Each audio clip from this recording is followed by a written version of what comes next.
what the marketing pulpit is about is strategy. Use social media and stop letting it use you. That's one thing about a business. It's an equalizer. It's a game changer. We have to think like the successful companies.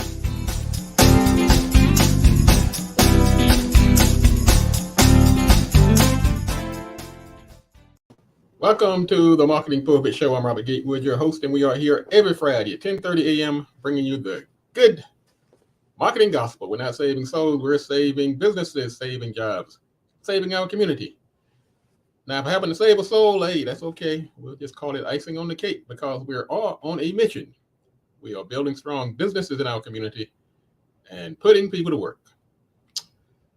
We've been doing that for 12 years now, and man, who knows how long we're going to do this. As long as there's work to do, we're going to be on the job. I'm Robert Gatewood, your host, and I'm here every Friday.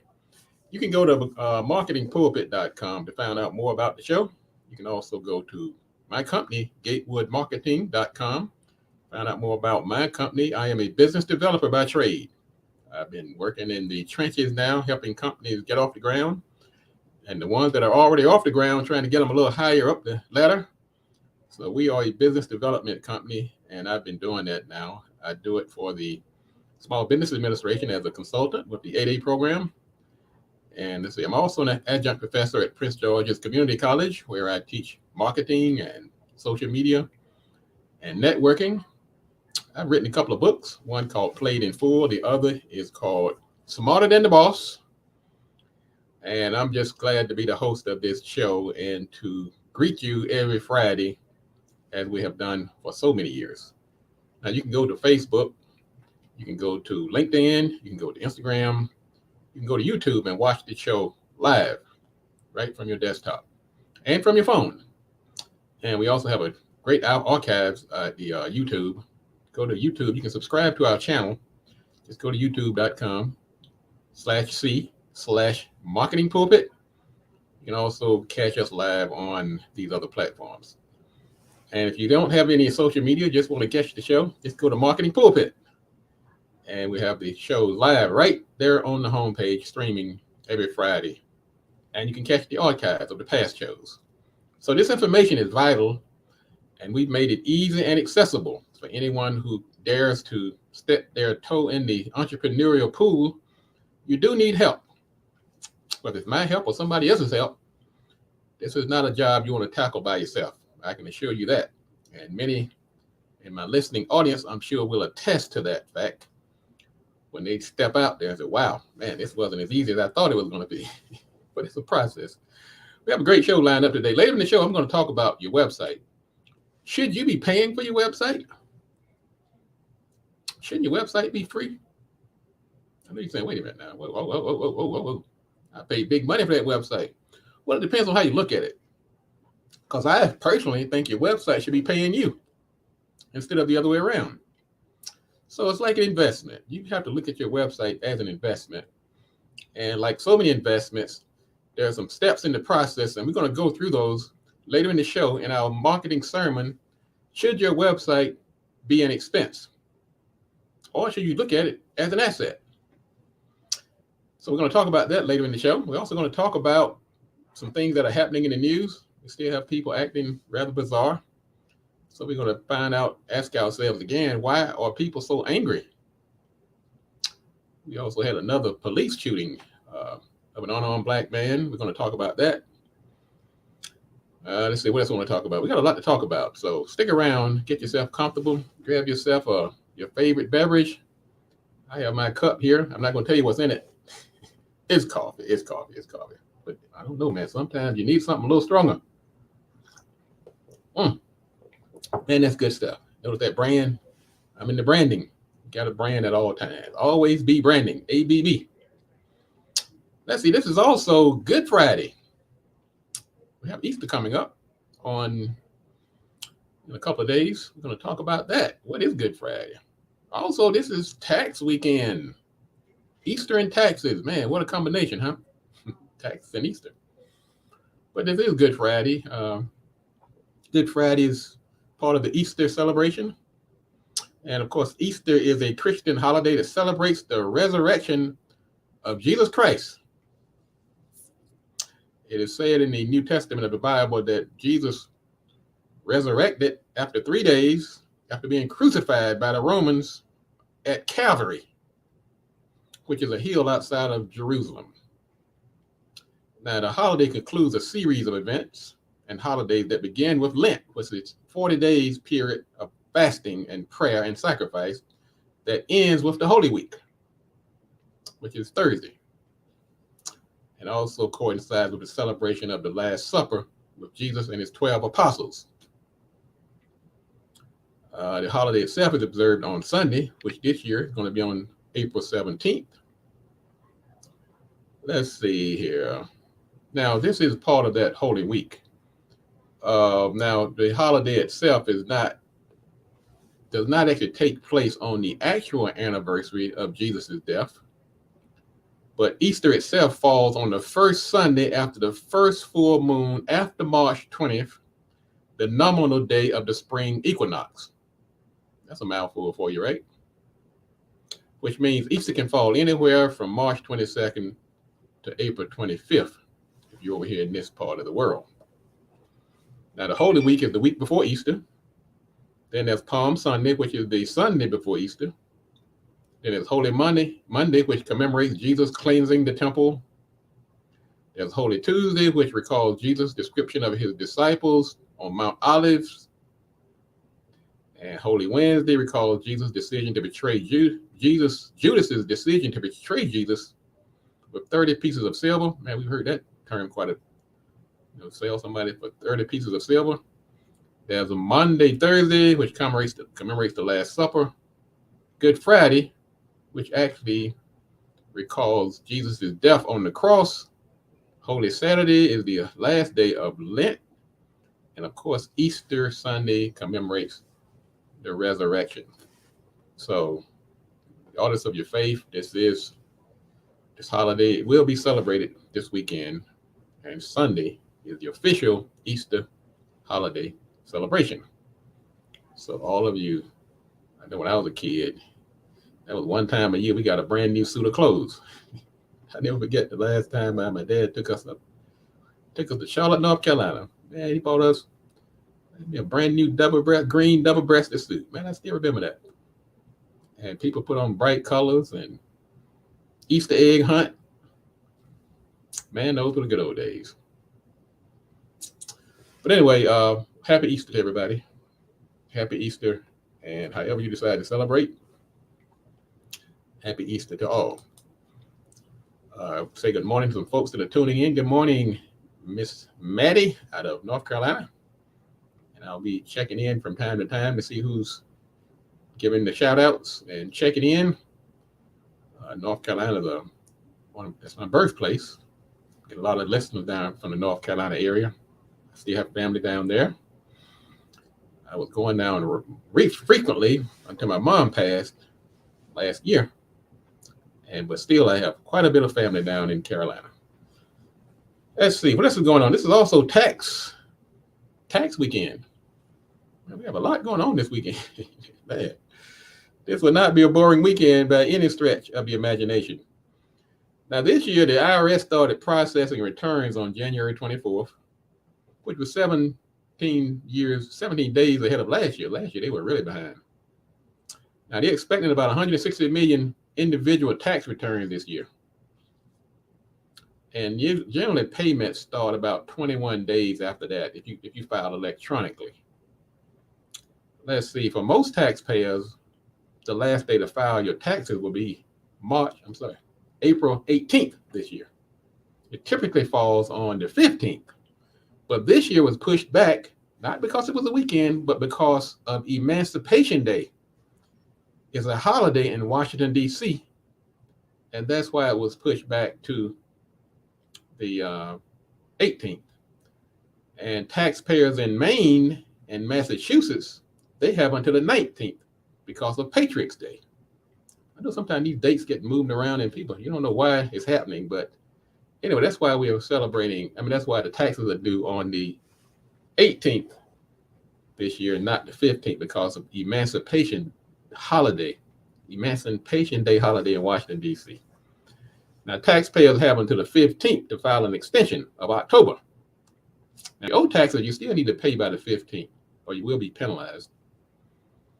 If you're not getting a refund, generally you are not penalized, according to H&R Block. If you owe penalties, they can be up to 5% of the amount owed for each month you're late. So that means that madness, the rushing to get your taxes in by the 15th, really applies to people who owe taxes, because they will be starting to be penalized for every month they're late. And of course, the maximum generally is about 25% of the amount owed, according to TurboTax. So if you have your taxes that are still outstanding, you haven't filed yet, the deadline is coming up on Monday. That's April 18th. Say good morning to Brother Kenny Jones. Top of the morning to you. Kenny Jones, the musician, member of the 98.6 band, regular listener of the show. So thank you again for tuning in to everybody all over these United States. We've become a very popular show. Pat myself on the back here. We get people from all over the world tuning in, and some will put comments in the feed. And if you want to be recognized, just drop a note in the feed and I will recognize you. Some people just like to sit back and watch. That's fine too. Don't have any problem with that. You can go to Facebook, YouTube, Twitter, or LinkedIn to catch the show live. Let's see what else is going on. We're going to talk about. I was coming to work today. I was thinking about something I was reading, and it came up this thing about the golden rule. Man, I'm telling you, I'm starting to believe that the golden rule is kind of going out the window. Now, some parts of the golden rule have been up for debate, but the golden rule basically says, do unto others as you would have them to do unto you. Do unto others as you would have them to do unto you. I think that's pretty good advice, but I have to put an asterisk beside it. One, because most people just aren't abiding by that. I look at some of the things that are happening today, and I'm pretty sure that when I see some of these actions, I saw a man ran over a young lady twice with his SUV after a traffic altercation.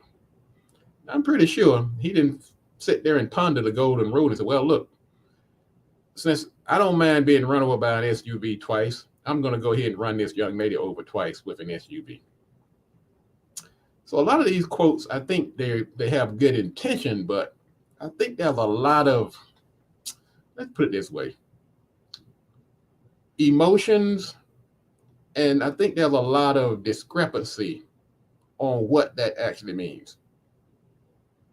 There's an African story about a flood, and a chimpanzee was up in the tree.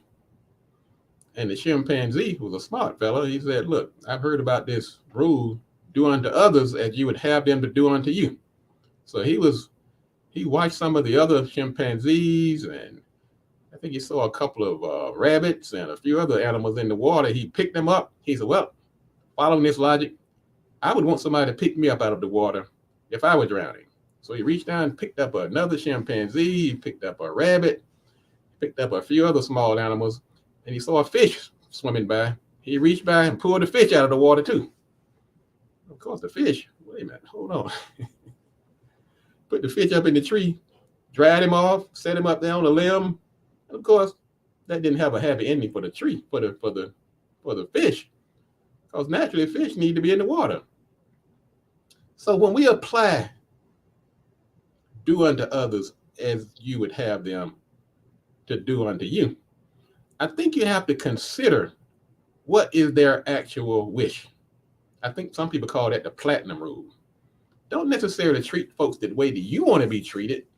You treat them the way that they want to be treated. I'm sure if that fish had a say, he understood the intent of the chimpanzee pulling him out of the water, but he would have preferred to stay where he was. So as we go forward, and it's particularly as we tackle some of these news items today, and on this Good Friday, I think it's a great sentiment to do unto others as you might prefer others to do unto you or to treat you. But at the same time, I want you to also remember that people are different. No two people are the same. What might be a treat for you might not be so good to somebody else. If I'm out on a jog, no matter how hot it is, I've got to get my jog on. And no matter how many times you try to get me into your air-conditioned vehicle, that might not be my desire. I'm out here trying to get from A to B. And so we understand the good intent and the sentiment. But as we move forward, ladies and gentlemen, I think what we are seeing right now is a breakdown in society. And part of it is due not because necessarily that people have bad intent or ill will, but we're not taking into consideration that we are all individuals. We all have different needs and wants. And we have to consider that, even when we have the best intentions at heart. What we're going to do is take a quick break. When we come back, we're going to talk about some items in the news. And later in the show, we're going to talk about your website. Now, I'm going to tell you why I'm bringing this topic up today, website, because I've talked about it several times. Many people are starting to say, look, I don't need a website necessarily. And this expense, is it justified? Well, if you ever heard of a thing called Facebook jail, you're gonna look at website in a new light. This is the Marketing Pulpit Show. I'm Robert Gatewood, your host. We're gonna take a quick break. Don't go anywhere. We'll be right back in a minute. I'm not busy. I'm just in another era. Lock the refrigerator door. Do not let negativity have another bite. Don't feed it. If we know that women are carrying the burden, they should be paid more, they should be given more flexible work hours. I may stop at some period, but as long as folks back the food, got to talk about it.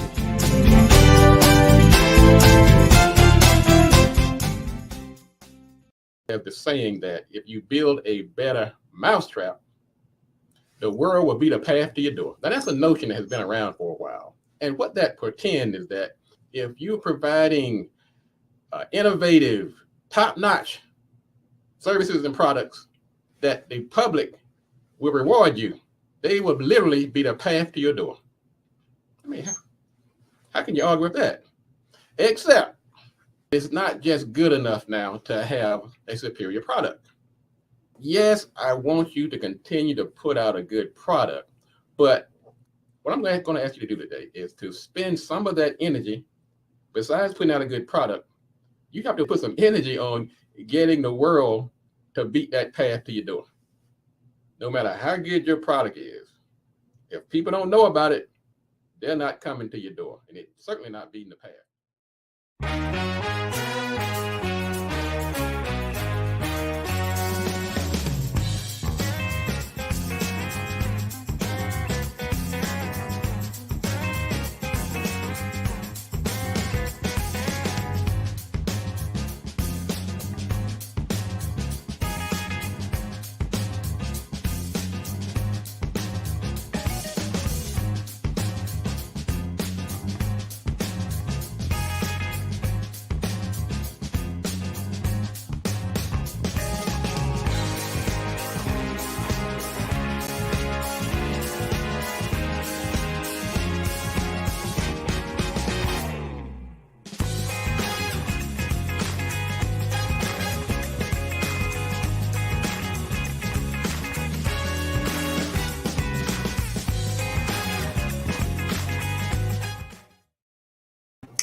All right, love that music. Yeah, support our sponsors, people like the companies like BLE Executive Suites. They have their 3 locations in the Washington, D.C. area. National Harbor, they have College Park, which is a hub zone. And they also have their main office over in Largo, Maryland. And I've been a client of theirs for many years. They're also one of my clients. And so we're working together, ladies and gentlemen, to get this message out. And thank you, BLE, for being a sponsor of the show. And our other sponsors, people who've sponsored in the past and people who are actually lining up to sponsor some products, some shows coming up this summer. So thank you again for BLE and all of our sponsors. You can go to marketingpulpit.com, and we have videos of all the sponsors, past and present, who have supported the show And we'll use a couple more. If you have a service you like to get out there and you want somebody to talk about it. Mr. Jones said he has used BLE and he said they were great. I agree. Man, okay, they can't get rid of me. Man, they got those. I can meet people at National Harbor. And if I decide to meet them at College Park, I can meet them over there. If I decide to meet them at Largo, they answer my phone. I could be out on the golf course and they patch that phone to me. Those folks think I'm sitting there behind my desk. I mean, it's a great service. Go to blesweets.com and check them out. And if you need somebody to answer your phone, you need a mailbox, you got all those packages coming from Amazon Prime, you need somebody that'll pick sign for them, check out BLE Sweeps or call them at 301-322-1700. Tell them Gatewood from Marketing Pulpit ask you to call, and you tell them you want a free month. That's right. And if they say they don't know anything about that, you're on your own. You're out of luck. No, I'm just kidding. They will recognize that. Get yourself a free month of phone service or a training room or rent. That's right. Tell them Gatewood sent you. Also want to say hello to a few other people. Good morning, Darlene. Welcome. Thanks for tuning in this morning. Good morning, Brandley the model. She's got a new YouTube channel. Well, it's not new, but she's growing it up. So go out there and subscribe to her. She's doing some great things out there up in New York, winning all kind of awards. So Brandley the model, thank you again for tuning in. And yeah, go out there and check her out and subscribe to her channel. Got some great videos and photos out there of some of her runways. So ladies and gentlemen, thank you again. This is the Marketing Pulpit Show. And we're here every Friday, bringing the good marketing gospel. This is Good Friday. This is Good Friday, which marks the crucifixion of Jesus Christ.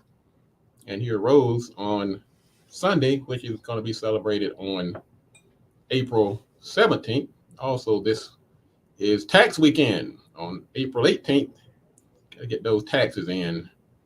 And so glad to make this public service announcement. Let's talk about some items in the news. Well, supply chain misery is back. We had a big problem back in around the end of the year. And well, we thought it was over, but between China's strict COVID policies in Shanghai, we're seeing the issues that are going on in Ukraine. And so we will see some more supply chain issues. Now, what I did an entire sermon on supply chain. You might go back and review that. And I gave some advice and some examples of steps that you can take when you're dealing with supply chain. I'm just going to tell you this one thing without getting into the whole show. Don't ever stop branding your service, because during these supply chain issues and other challenges that you meet in a business, they are more pronounced if you have a weak brand or the no-name brand. Another piece of quick advice is stakeholder relationships. When you're doing your promotion and advertising and marketing, focus not only on customer acquisition, but also on these other valuable stakeholders that are necessary to build a business, which includes suppliers and vendors. So we can't control the chips at the harbor and what's going to happen in Ukraine and China, but we can control the controllables, making sure we have a good brand and that we have those relationships in place. So when somebody's trying to decide who to give this last shipment to, some guy they never heard of, or some lady they never heard of, or somebody who they have built a solid relationship over the years, that's why we talk about, and why I even teach a course out at Prince George's College on networking and how to build those relationships so that we can mitigate some of these supply chain issues. Let's see, what else is going on? Let's see here. William says 12 years going strong. Thank you, sir. Yes, 12. It has been 12 years. My goodness. Man, where did time fly? Woo! But it's been a good 12 years. Amen. Amen. Inflation has hit a 41-year high. Almost old as I am. I wish. But I have socks 41 years old. 41 years since inflation has hit this high mark, according to the Department of Labor. Since 1981. Of course, supply chain is taking apart, is making its impact in this inflation. Of course, once again, the Russian invasion of Ukraine. Man, I tell you, man, folks just need to get along. Stop bombing each other and carrying on. You making our gas prices and stuff go up, and our coffee, and can't we just get along? Well, once again, in every one of these stories, there's a message for you. Start making yourself a differentiator. That's another ongoing strategy. What do I mean by that? Differentiator means make yourself stand out. Of course, you're going to have to raise some prices too, but make it so that people aren't buying from you only because of price. Now, that's one thing I will say that I have been rather successful in the years, is that people don't come to me necessarily because I have the best price. My prices are pretty good, I must say, but that's not why folks come to me. So if I have to raise my price, I'm not going to turn as many people off if somebody who is just price based. They base their model on price. So goes back to that branding, putting out a good service, working on extending the lifetime value of your clients, so that these uncontrollables like inflation and supply chain won't put you out of business. Lulu. Wow, man, this is interesting. Lulu, that has the $98 leggings, is experimenting with a used yoga pants. I don't know about that one. But anyway, the market for previously worn clothing is hot and getting hotter.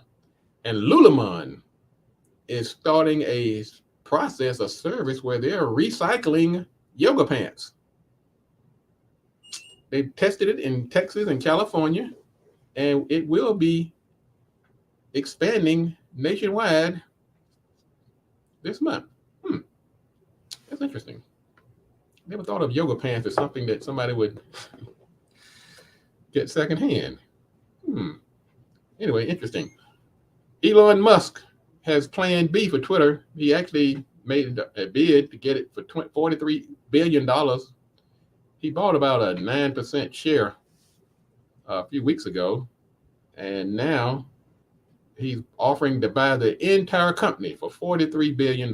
They have not accepted his offer yet. Elon has been hinting that he wants to make Twitter a platform for free speech. And whenever I hear that, I start thinking, does that mean he's going to let Trump back on? Don't do it.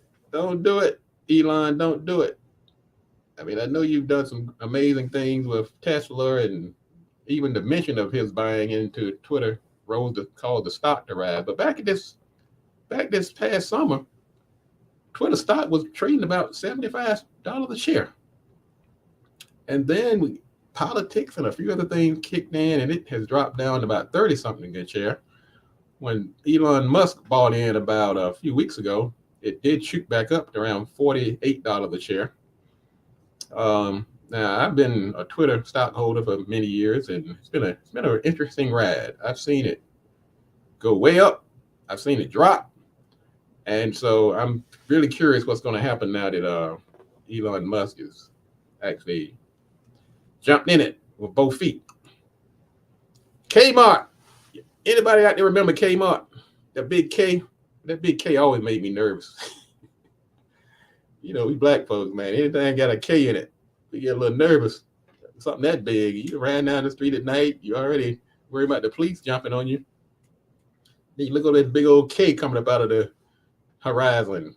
And you don't necessarily have had a few drinks and you have a little blurry double vision, you start seeing 3 Ks, man, you might run into a ditch.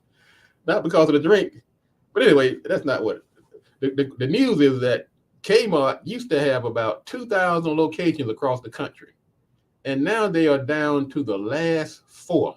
Can you believe that? Only 4 Kmarts in the world, in the country. I know there was one right across the street over in Rivertown where my office used to be. Now it's a Target. It's a Target now. Target. And then, of course, Walmart. I guess they couldn't stand up against Walmart. Walmarts are everywhere. But anyway, it kind of makes you think back. But there's a lesson in every story, ladies and gentlemen. Everything ends at some point. Even Kmart. Just like Walmart is going to end at some point. Amazon will end. Yeah, I know. That's right. Even Amazon. And if it doesn't end, it morphs into something else. So keep that in mind when you are strategizing your business. Don't get too stuck in it that you won't evolve as times change. I'm reminded of one of my first businesses, which was a payphone business. Man, they saw me coming. They ran these ads. I saw a little ad in the paper that said, "Make money while you sleep." That's two things I like very much. I like making money. I love a good nap. I jumped in it. I had some good credit back then. Took 5 of my credit cards and bought me a payphone business. I'm ready to sleep and make money. Nobody told me about the industry life cycles that this thing called payphones was on the way out and cell phones were on the way in. So I made money. I made money while I slept about 1 month. Well, I got a good month of sleep out of the deal, so maybe it wasn't a total loss. But here's a lesson in this, ladies and gentlemen. Nothing is wasted. I know nobody wants to lose money, but I was telling somebody the other day, one of my clients who had gone through a loss. I said, man, don't lose another minute's sleep about it. Call it a cost of education. And really, that's what it is. When you have these losses, you make a bad investment, you start a company that doesn't really make you any money, you lose money. Instead of saying, well, man, I'm beat out of shape over that, count it as the cost of education. Let's see here. Gas prices. They have Uber and FedEx. So these drivers are having a hard time right now. They're asking these companies to step in and help foot the bill on some of these problems we're having with these Uber and Lyft drivers. Now, they do let you add a surcharge to the app. But that happened right after the Russia invasion of Ukraine. But some of the drivers feel like that wasn't enough to offset these fees and this price of gas. So they kind of stepped away from the platform. And of course, the FedEx and companies like that they launched an online petition to get some payment increases per stop because of some of the challenges they're going through. Well, this is an interesting. This is a story that's going to play out over the next few years, because more and more companies now are using FedEx, it's Amazon, and it's hard to get somebody in the store these days. But somebody had to deliver this stuff and these people. So we're going to see that continue to evolve. Let's see what else is going on. Let's see here. What we're going to do, we're going to take another break and we're going to come back and get into our segment. Why are people so angry? We're going to talk about this latest shooting of another young man has been shot by police. That's a workplace violence, if you've ever seen it. A man ran over a woman and road rage and some few other topics we're going to talk about, ladies and gentlemen. Now, I'm going to tell you what my take on this is this week and why we talk about these kind of things. You can't assume that everybody is as rational and level-headed as you are. And I think this assumption has led to the demise of many good people. They go back to that golden rule. They're like, well, I wouldn't run anybody over, so I'm sure nobody would run me over. Everybody didn't get the memo, ladies and gentlemen. So we're going to talk about this news coming up in a second. And so I want you to hang on. Don't go anywhere. This is the Marketing Pulpit Show. I'm Robert Gatewood. We are here every Friday at 10:30 a.m. bringing you the good marketing gospel. And so hang on. We'll be back in a minute. I'm not busy. I'm just in another era. Lock the refrigerator door. Do not let negativity have another bite. Don't feed it. If we know that women are carrying the burden, they should be paid more, they should be given more flexible work hours. I may stop in some period, but as long as folks bagging the food, got to talk about it.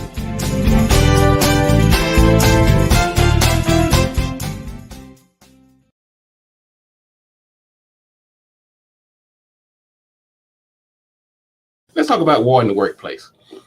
I talk about stakeholder relationships quite often. Stakeholders is anybody who has a stake in the success or failure of your business. And generally, these components, these ingredients work in concert. They support each other. We have synergy. They're like, freaking frat, working together. But every now and then, what we're seeing right now, we are seeing them come to blows, literally. All right. This is the Marketing Pulpit. I'm Robert Gatewood, your host, and we are here every Friday at 10:30 a.m. bringing you the good marketing gospel. Let's talk about some things that are happening in the news, ladies and gentlemen. And I started doing this segment, War in the Workplace. Why is everybody so angry? Quite literally during the pandemic when we had this lockdown. And I thought I was trying to find the common thread that was causing people to lose their ever-loving mind. I called it lockdown-itis. I coined the phrase. But as I was saying before the break, many of us make the mistake, and sometimes it's a fatal mistake, of assuming that everybody is wrapped tight. They have all their marbles, their mental faculties. And so we conduct ourselves as if they are as rational as you and I. Because I know nobody in my audience would do some of the things that we're about to talk about. But that assumption that the people that we are encountering on a day-to-day basis, that they're going to do what's right, that they're going to apply the golden rule, has been the undoing of so many people. In Grand Rapids, the police just released a video showing the fatal shooting of a black man on the ground who was shot in the back of the head. Now, I'm going to say this because I want everybody to come home at night when you encounter the police, because we made the assumption in many cases that they wouldn't do that. I know this police is not going to shoot me just because I'm out here deciding not to follow his orders. We make these assumptions and these calculations sometimes, and they're fatal. So my response to the police encounters is that I'm going to make the assumption that they would do this. I'm just sorry.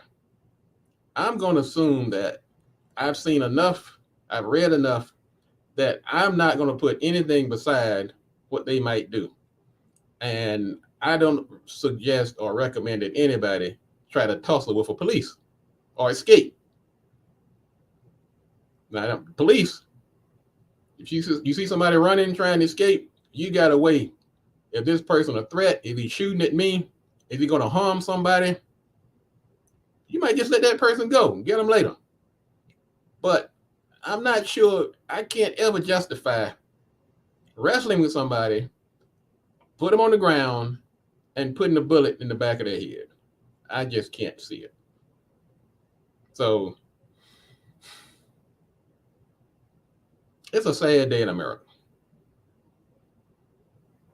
Regardless of how you feel, we hear this going back and forth. You shouldn't resist. You shouldn't run. Just comply. Well, that's good advice if we knew that would get us home, but we've seen cases where that didn't get us home.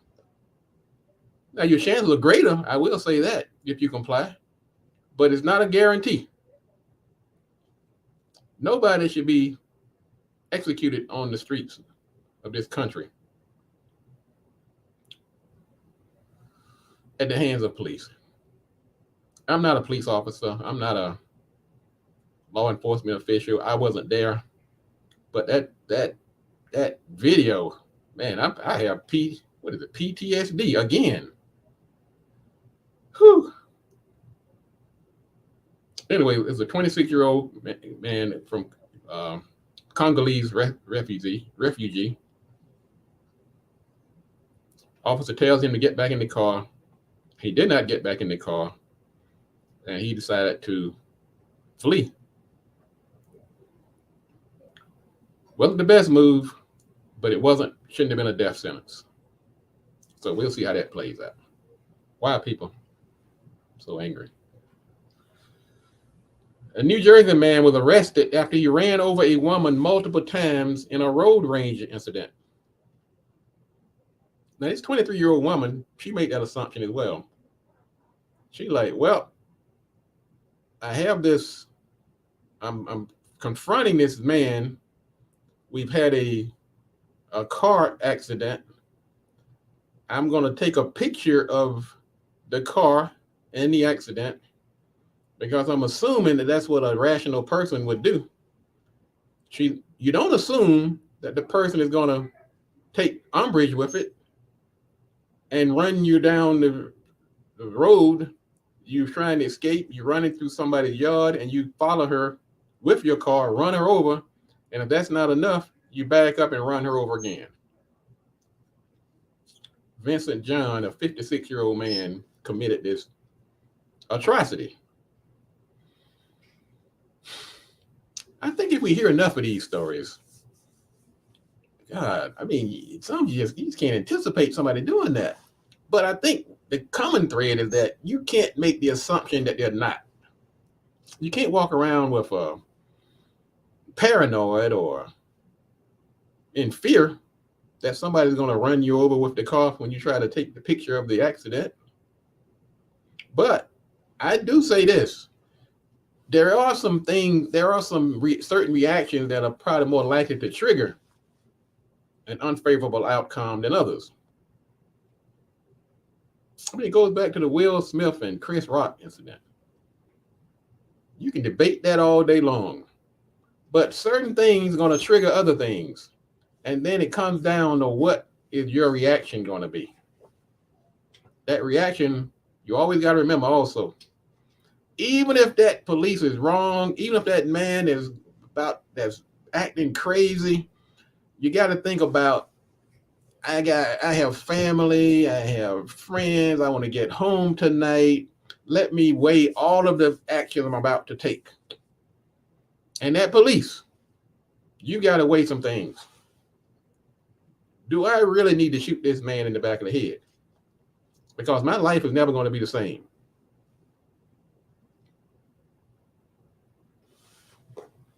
In Texas, a couple was doing a custody exchange. I guess the man had the kids for the weekend, and he's taking them back to the mother.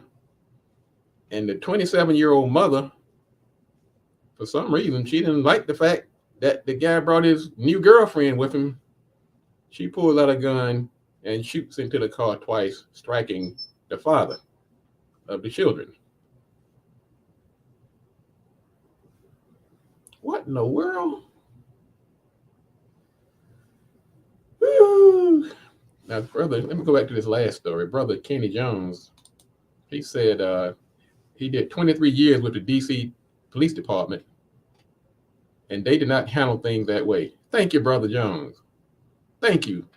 From hearing from somebody who's actually been on the street, that is not the way it's done. You don't have to be I had my own suspicions, but Brother Jones says that's just not the way it's done. Thank you. Thank you for that feedback. Why are you going to run somebody over? Oh my God. I got to move on from that. That's too much. That is too much. Let's see. What's the next story? Well, I tell you, we had an incident last week where a teacher just got fed up. He told the kids to turn off their telephones and they didn't comply. Made jokes of him. Well, he said, look, I'm fed up. Go ahead and fail. Go out here and get on welfare and get your checks every beginning of the month. And I'm done with you. And of course, I think he would end up getting terminated or suspended. Well, in this case, a school bus driver cursed out the kids, flipped them off, and stormed off the bus. You kids driving people. I mean, you can't justify this. It's not even funny, but I'm telling you, as somebody who's been an instructor of young people, it's a tough life, boy. And this is not the time to be testing these kids, these teachers, and these bus drivers. It's not just police and people in car accidents that are going off, and people in restaurants, and school teachers and administrators, and people who are dealing with kids. They're humans too. So you gotta, I tell you, boy, parents, y'all gotta talk to these kids. So look, if somebody tell you to cut your phone off, cut your phone off. And these kids be fighting on the bus. Now that's this person that left the kids on the bus and flipped them off. She was actually driving under the influence as well.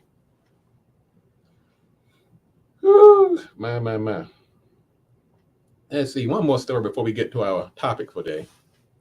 A black Hooters waitress says one of her tables asked for a blonde server instead of her.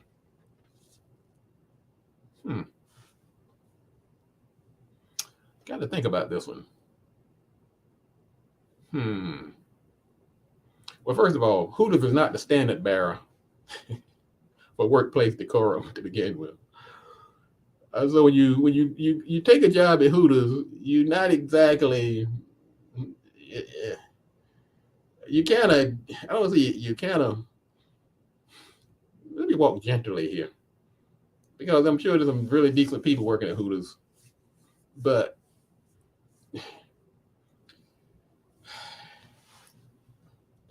black Hooters waitress says one of her tables asked her for a blonde instead. Okay, first of all, we know blonde is a very, very loud dog whistle for white, even though I've seen some black people who were blonde. But you know, one thing about racists, they've gotten very good with code words. I mean, they could probably go to court and win. I didn't ask for a white, I said blonde. I just happen to like white hair. I wanted somebody like Salt and Pepper, whoever used to have the white hair, or the girl used to marry to Kanye. I can't think of her name. But anyway, she posted on TikTok, and she said, this story is just wrong on so many levels. She said, the country redneck at the table realized that when I was their waitress, they asked for a blonde instead. Ladies and gentlemen, now this one I'm not even going to do commentary on. I'm just letting you know what's out there. I don't think there's a good response I can give for this story. Except treat everybody. Heck, whenever you get lost, let's invoke the golden rule. You don't want anybody not to wait on you because of the color of your hair, then you shouldn't demand that of others. How about that? How about let's use that approach? All right, ladies and gentlemen, this is the Marketing Pulpit. We're going to take another quick break. When we come back, we're going to talk about your website. I know some of y'all, you got your little Facebook pages and your TikToks and YouTubes, and you say, I don't need a website. I have Facebook. Well, this segment is not necessarily about whether or not you need a website or not. I'm going to say you do. I'll tell you some quick reasons why you do. I'm also going to tell you about the evolution, the different stages that a website goes through, and whether it is an expense or an investment. So hang on. If you have a website, you're thinking about getting one, you're thinking about getting rid of it, getting all your traffic through Facebook instead, you want to listen for this segment. Robert Gatewood, this is the Marketing Pulpit. We'll be back in a moment. I'm not busy. I'm just in another era. Lock the refrigerator door. Do not let negativity have another bite. Don't feed it. If we know that women are carrying the burden, they should be paid more. They should be given more flexible work hours. I may stop at some period, but as long as folks bag the food, got to talk about it.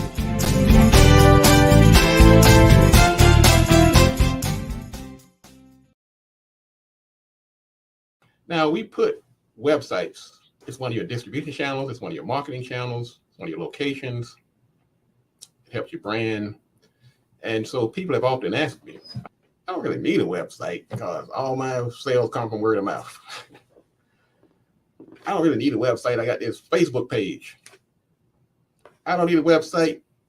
I'm part of this affiliate program and they provided a website. I don't need a website. I'm a radio host and the station that I host, they provide a website for me. As nice or as compelling as each one of those reasons may be, they still do not justify your reason for not owning your own website. Ownership is the operative word.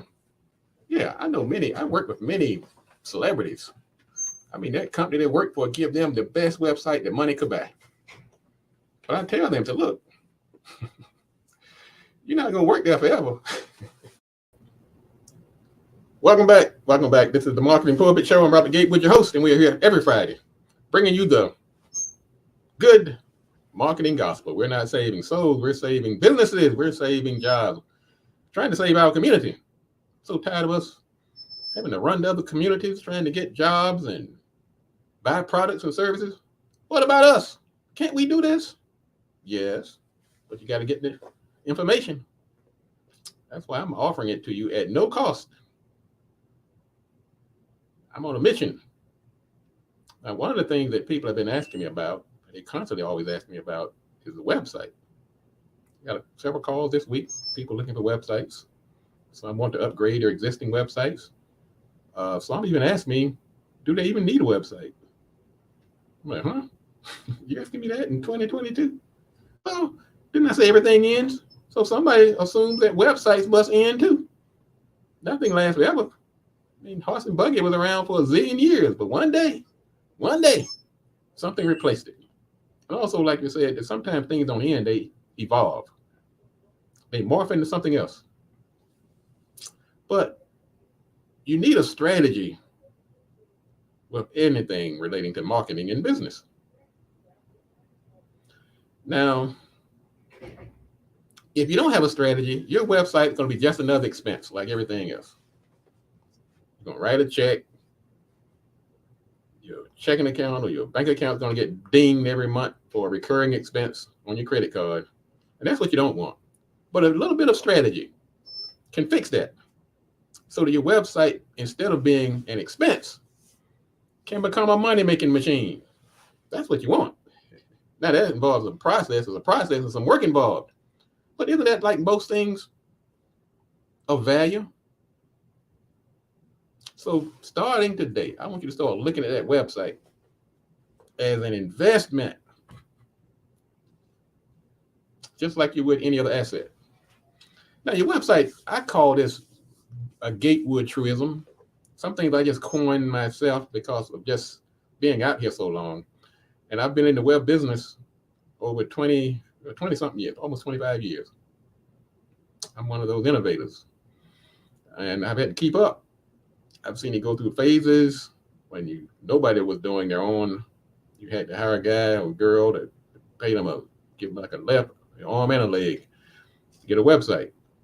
But certain things I've noticed that have been immutable and have been withstanding the test of time. That this website goes through 3 economic phases. The first phase is that you have to pay for the website.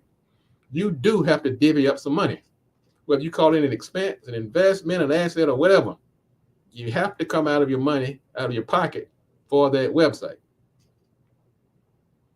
You have design, you have your domain, you have your hosting, security like SSL certificate, website server security, software, plugins, themes, and of course, maintenance. Those are some of the expenses you will incur getting that website off the ground. Now, some people are going to kind of trick you. They're going to tell you that, look, I'm going to give you a free website. I'm just going to charge you $100 a month for hosting. End of the year, you spent $1,200. In 5 years, you spent $6,000. You could have bought the website outright and just paid the monthly or annual fees. So don't fall into that trap either, that you're getting it free when somebody's just charging you. It's like a car. You don't know what you're paying for when you're getting that car. You're paying for undercoating and all kind of stuff that you may not need. And how do you set up the payment system? You could be led to believe that you're getting something free when they're just getting the money a different way. So you do pay for the website. No matter how you phrase it or look at it, there will be an expense for that website. Now, whether it becomes an investment or not depends on you. The next step, the next two steps, in fact. The second phase I call is the website pays for itself phase. Now, to maintain a website, let's say if you're maintaining it yourself, you're doing the actual work of updates, like your changing the prices on your site, putting in the content, doing the posts, doing the blogs. If you're doing that part yourself, then the out-of-pocket expense is going to cost you about $300 a year. That's for a modest website. That's your hosting, your SSL certificate, your domain registration, website security, things like that. Now, that's not including labor, but you spend about $300 to $400 a year for out-of-pocket expenses for your website. If you're paying somebody to maintain it, then that number could run up into 1,000 plus. And some people require that because they have very complex and very active websites. Now, if you're just a one-person shop doing a little consulting on the side, then you can probably get a regular CMS website, content management system website, and maintain it yourself. And that's a lot of my clients do that. We set the website up, we give them some training, we're available to answer any complex question, but they can maintain it themselves. So they're just paying those annual fees, and everybody's got to pay them. I don't think you're going to be exempt. But there is another phase of the website I call the website pays for itself phase. You want to do some things that can help offset the cost of those maintenance fees. I mean, not the maintenance fees, but the out-of-pocket fees. You can do some things like add a payment button, for instance, just to make people pay faster on some of your services. You can set up yourself on an affiliate program. You go to a place like ShareASale, Commission Junction, LinkShare, and you can sign up to become an affiliate for a company that's in your industry. Let's say you're a therapist, or let's say you're doing at-home healthcare for seniors. Then you can go into a company like ShareASale, and you can become an affiliate of senior equipment, senior foods, senior all types of services. And so now you can also offer those services on your website to help defray some of the costs of that website. Now, you're not going to get rich on these services, but they can, I mean, unless you're really, really rocking it, you can. I mean, I'm not going to put limitations on what you can do. I'm just being realistic. These services are not really made to make you rich because you're pushing your own service. But what these services can do, it can give you a value add for people coming to your website, first of all, and it puts a little money in your pocket. So you might get on one of these affiliate programs, and you might make you another, $30, $40, $50, $100 a month by selling other people's services.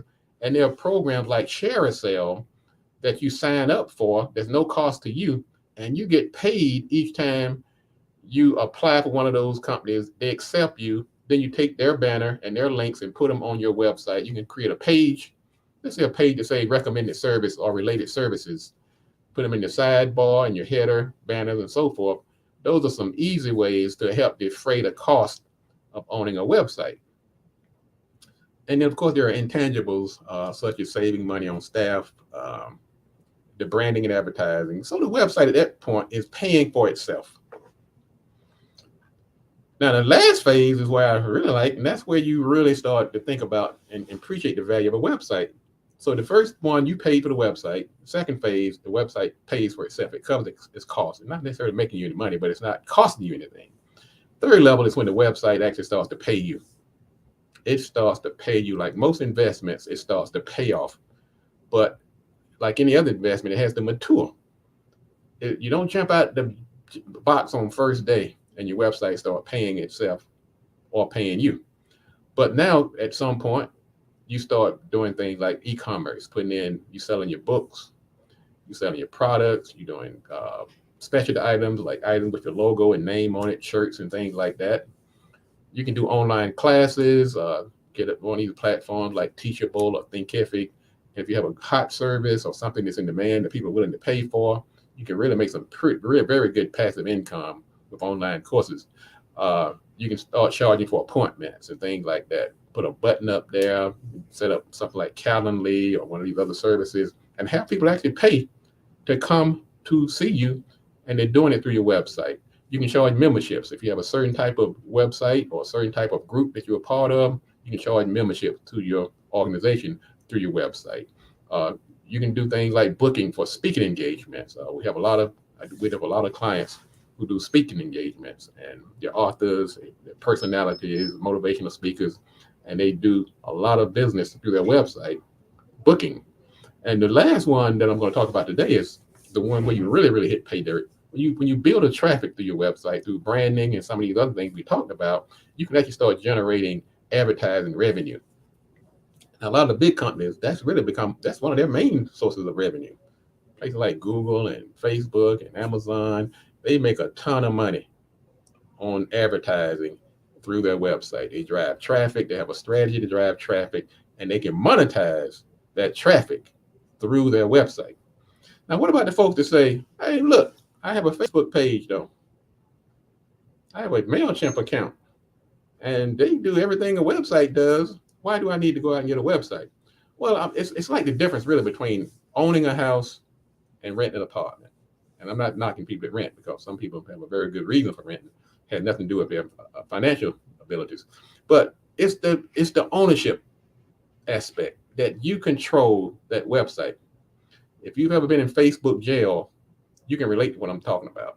I've seen people that had their entire online operation was embedded into some third party company, Facebook, Google, Instagram, YouTube, you name it. They felt it was not necessary to have a website because everything that the other platform provided, they felt that it could replace the website.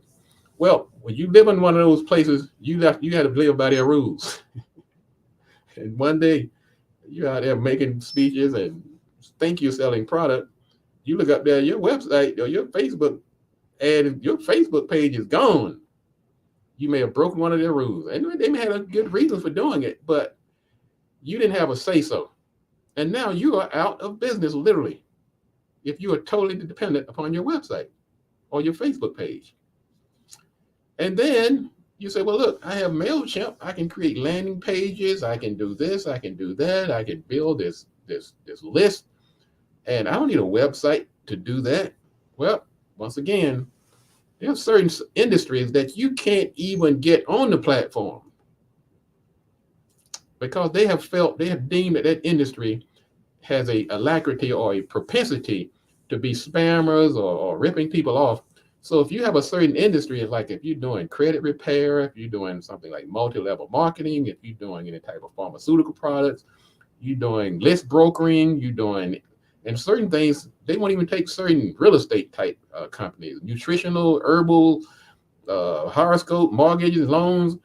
You cannot be in somebody else's house and saying, I'm going to do what I want to do.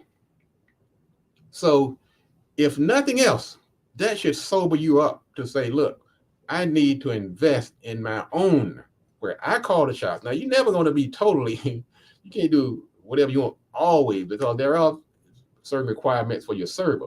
Your host might kick you off if you're doing spamming and things like that. But you do have a lot more freedom once you own a website than being totally dependent on some of these platforms. So yes, do invest in a website. Your website is really, think about it. Your website is yours. It's your hub. Okay. It's your location. It's a content archive. It's a curator of content. It's a storage for your digital online presence. It can be even a blueprint for your book. If you look at this website strategically as a tool, it's not just a place to tell folks how to get to your shop or to buy your shirts. Think of this website as an investment. Think about it like your office, like your vans. And how can you use it so that it pays for itself? So when I put the question out there, shouldn't your website be free? Well, it's not free from a standpoint. You didn't have to invest some money to get it going, but it shouldn't be an expense. It's an investment. and you should treat it as such. So when you're looking for a webmaster or you're looking for somebody who's to put your presence out there, if you just want somebody to do the fundamentals of getting you online, yes. But if you want to get a website that's going to actually pay for itself, you want to talk to a company like Gatewood Marketing or somebody who actually understands what a website can do for you versus just putting up an online brochure. All right, folks, that's going to wrap it up for today. This is the Marketing Pulpit Show. I'm Robert Gatewood, your host, and we are here every Friday at 10:30 a.m. bringing you the good marketing gospel. Now, this information should be shared if you know somebody who's in that decision-making mode about a website, whether you're trying to get one, you're trying to decide how to grow it, how to make money, how to make it pay for itself, or how to just make it into an investment instead of an expense. Then, of course, send them to the website. You can share this. And we'll be glad to make sure this information is available to you. It'll be available, matter of fact, immediately after the show. I want to thank everybody for tuning in today.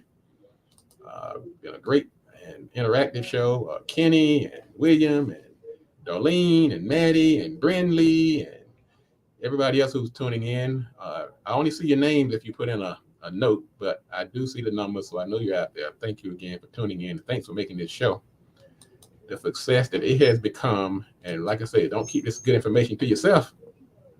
Share it with others. All right, folks, this is the Marketing Pulpit. We'll be back next week at the same time. Next week, we're going to talk about passive income. Once again, it has become so important now to have multiple streams of income. If you're nearing retirement, or if you're on a job you're not sure about, you're trying to build your own, you're tired of depending on everybody else, you got a lot of things going on, you're in school, and you want to build some income on the side. We're going to dedicate an entire show next week on how to build passive income and get those multiple streams of income coming in. So you definitely want to set your bookmark for next week to catch the show here on Marketing Pulpit. Let's see what else we got going here. And good morning, Linda, down in North Carolina. I'm telling you, folks, they're coming in from all over the place. Thank you again, Linda, for tuning in today. And you and your family, I hope you're doing well. Her family has the perfect batch foods, spices, and the twang sauce and the hot sauce, and glad to be working with them. Thank you again for tuning in. So, folks, that's going to wrap it up for today. We'll be back next week here on the Marketing Pulpit Show. And if you want to be successful, you got to do these three things. Do the right thing, do it at the right time, and you have to do it right. Enough talk. Let's get to work. People don't understand marketing. You can't stop every time the money runs out. You need to come on and tell people why your service is different. Why is everybody so angry? Airline passengers biting the TSA agents. I mean, it reminds me of one of those zombie apocalyptic movies. And as a community, collectively, we're going to be taken more seriously if we have that strong economic foundation. Do the right thing, do it at the right time, and you have to do it right. Enough talk. Let's get to work.